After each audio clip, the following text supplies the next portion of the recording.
The outlook wasn't brilliant for the Mudville Nine that day. The score stood 4-2 with but one inning left to play. When Cooney died at first, Barrows did the same. A sickly silence fell upon the patrons of the game. A straggling few got up to go in deep despair. The rest clung to the hope that springs eternal within the human breast, for they thought if only Casey could get a whack at that, why, they'd put up even money now with Casey at the bat. But Flynn preceded Casey, as did also Jimmy Blake, and the former was a pudding and the latter was a cake. So on that stricken multitude grim melancholy sat, for there seemed but little chance of Casey's getting to the bat.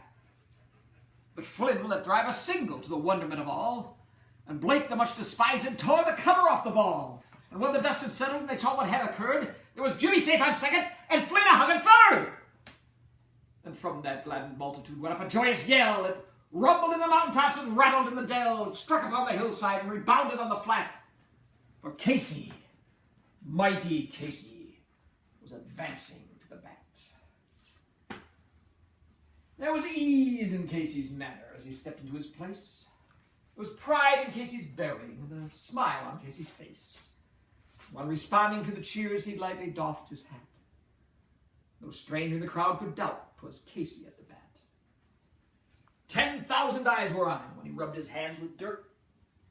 5,000 tongues applauded when he wiped them on his shirt. While the writhing pitcher ground the ball into his hip, defiance gleamed in Casey's eyes. Sneer curled Casey's lip.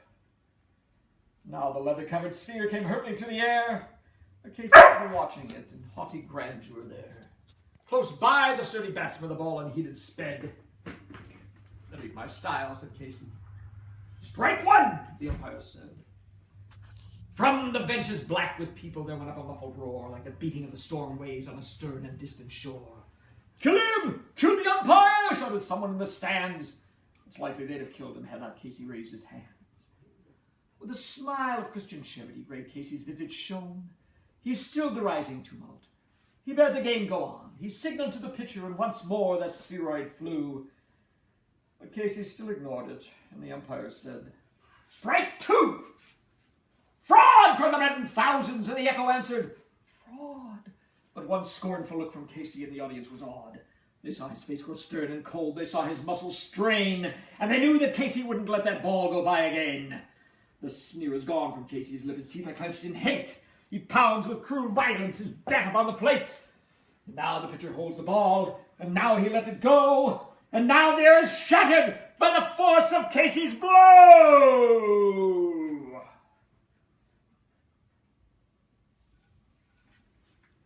Oh, somewhere in this favored land the sun is shining bright. A band is playing somewhere, and somewhere hearts are light. Somewhere men are laughing, and somewhere children shout, but there is no joy in Mudville. Mighty Casey